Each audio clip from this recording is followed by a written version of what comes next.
Move on to the Western Conference, though. We'll quickly talk about the Nuggets and Timberwolves because there's not much of a series to talk about. Although the Timberwolves did win in overtime last night, so that's cool. Can't wait for the game five when the Timberwolves are officially out of the playoffs. I guess what they really won in that trade with Rudy Gobert is a playoff win. I guess that's why they traded a half decade's worth of picks for, the guy who can block shots. I'm sure he was the main contributor in that game. Oh, wait, no, he wasn't. He scored 14 points, and that was the most points he scored all series. Anyways, Yeah, Rudy Gobert, like I was trying to watch him like the whole game and see what he actually does on offense, but he's one of those guys when you go out to the mall or like you're walking by somewhere and then they make eye contact with you and then they're like, "Did you want to talk to me? Are you looking?" And he's just walking around like holding his fist up for a screen. He's kind of just running around in circles going back like, "No? Okay." No, okay. And then every once in a while he'll have a dunk, but like Rudy Gobert is absolutely useless in the playoffs. There's no way they should have traded 5 first-round picks for him.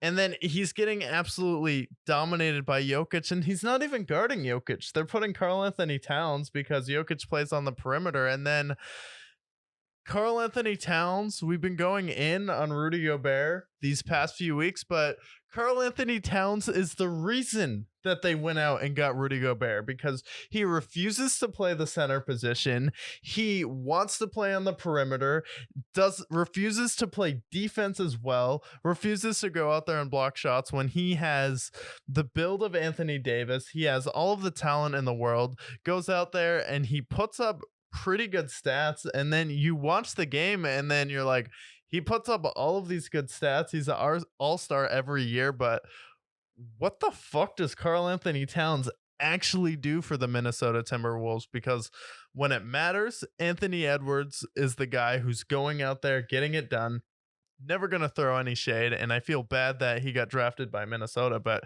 Karl Anthony Towns, you want to talk about a guy who just shows up and gets his paycheck and then leaves in the playoffs. This is the same guy that Jimmy Butler went when they had Andrew Wiggins and Karl Anthony Towns, took the backups on the bench and destroyed the starters by himself. And like Jimmy Butler did that to Karl Anthony Towns. He has no dog in him. He's gone through a lot, and I get that for the past few years, but still, this team has the talent to be one of the best teams in the NBA, and Anthony Edwards is already better than you in his second year. yeah, no, this is the thing with Karl Anthony Towns. He's one of those guys who's a box score kind of player. Yeah. Because you look at the box score, you're like, oh, well, he averages 20 points a game. He gets 8 rebounds a game, 5 assists. Good for 28 and 5. That's pretty good. You look at his numbers, efficiency-wise, he's good. But when I look at him, I'm like, a lot of these buckets don't mean anything. When I look, comes time for the fourth quarter, who's going to have the ball in their hands? They're going to have They're going to have Anthony Edwards because Anthony Edwards is ferocious. I mean, somebody who could be a baby Jimmy Butler someday. I think he's already there. Like Anthony Edwards, I'm never going to say anything bad about him. Dude's ferocious. Right. But Karl Anthony Towns, you mentioned, that Rudy Gobert is basically there because, Cat decided he didn't want to play defense. This man was drafted in the 2015 draft, first overall. And when you take somebody first overall, he's supposed to be a franchise changer. The Timberwolves have continued to be the same franchise. Now they've made the playoffs and they're consistently swept the first round of the playoffs. But for me, it's like, I don't know what he actually does. Like, he can shoot, he can defend, he can, score efficiently, but he doesn't. Like, he doesn't do anything. He's like, he kind of reminds me of Dak Prescott in the NFL. And I'm not here to start a war with Dak Prescott. I think Dak Prescott's a fine quarterback. But, like, you put him in the echelons with some of the best quarterbacks in the league. You put him in the top 10. Most people do. And one game, he's going to throw for 500 yards, 5 touchdowns, have a great game. But in the other game, he's going to throw for 5 picks. He's going to have a horrible game. You're like, dude, what are you doing?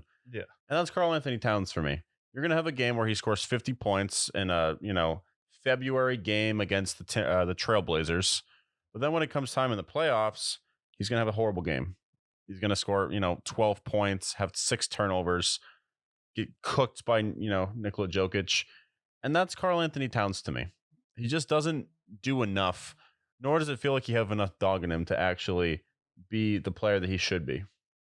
Yeah, no. And I've seen that the past few years with him, and then he has the talent. He's been able to put up the numbers, and then he was at the point of maybe accomplishing it. But if you're not going to do it when Jimmy Butler's there with Andrew Wiggins, all of those other guys, and then if Tom Thibodeau can't coach it out of you, who is the coach for coaching dog into players, probably not going to happen. It's unfortunate, but Karl Anthony Towns is going to be a guy who made a ton of money, but good for him for doing that. But in the playoffs, not too impactful, which